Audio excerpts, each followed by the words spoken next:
తెనాల్లోని అన్నాబత్తును దాష్టీకం, వైకాపా 5 ఏళ్ల అరాచకానికి పరాకాష్ట, నిబంధనలు పాటించాలన్నందుకే ఓటర్పై ఎమ్మెల్యే దాడి, ప్రతిగా చెంప మీద కొట్టిన సామాన్యుడు, ఓటర్పై ఎమ్మెల్యే అనుచరులు ముష్టిఘాతాలు, పోలింగ్ పూర్తయ్యే వరకు అన్నాబత్తుని గృహ నిర్బంధం, బాధితుడి ఫిర్యాదుతో కేసు అంటూ ఎమ్మెల్యే అయినా ఇంకెవరైనా కూడా పోలింగ్ కేంద్రంలో తప్పనిసరిగా నిబంధనలు పాటించాల్సిందే, అంతే తప్ప ఇష్టారాజ్యంగా లోపలికి వెళ్తామంటే కుదరదు, అలా పౌరస్పృహతో నిబంధనలు పాటించాలని తెనాల వైకాపా ఎమ్మెల్యే అన్నాబత్తుని శివకుమార్ని అడగడమే ఆ ఓటర్ తప్పైపోయింది, అందుకు దాడి చేశారు. ఇక్కడ కూడా కనీసం మనం జర్నలిజం స్ఫూర్తి చచ్చిపోయింది, నిజాయితీ చచ్చిపోయింది, మాట్లాడటంలో వాస్తవం చచ్చిపోయింది.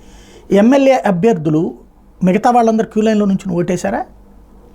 ఎమ్మెల్యేగా ఉండి పోటీ చేయకపోతే నో ప్రాబ్లం, అతను ఖచ్చితంగా క్యూ లైన్లోనే నుంచోవాలి.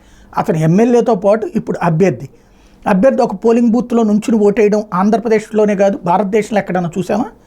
వాళ్ళు పోలింగ్ బూత్లన్నీ తిరగక్కర్లేదా?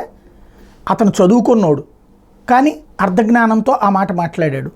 సరే, ఆ టైంలో అతను ఏదో దుర్భాషలాడాడని ఇతను కొట్టడం ఖచ్చితంగా తప్పు, ఎమ్మెల్యే కొట్టడం తప్పు, ఎమ్మెల్యే అనుచరులు కొట్టడం తప్పు. కానీ నేరేటివ్ థింకింగ్తో ప్రజల్ని ఎలా మోసం చేస్తారనడానికి సాక్ష్యం.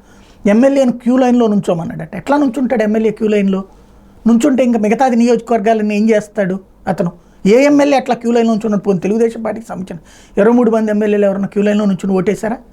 కామన్ సెన్స్తో ఆలోచిస్తారు. బట్ ఇక్కడ మన కామన్ సెన్స్ కంటే కూడా పబ్లిక్ని తప్పుదోవ పట్టించి ఒకళ్ళని వీరులుగా ఒకళ్ళని విలన్లుగా చూపించేటటువంటి ప్రయత్నం కాబట్టి అదే నడుస్తుంది. ఖచ్చితంగా దాడి చేయడం తప్పు, ఆ విషయంలో మొహమాటం ఏం లేదు. అదే సందర్భంలో అతను అడిగినటువంటి ఇది కూడా తప్పే ఆ పాయింట్ విషయంలో. లేకపోతే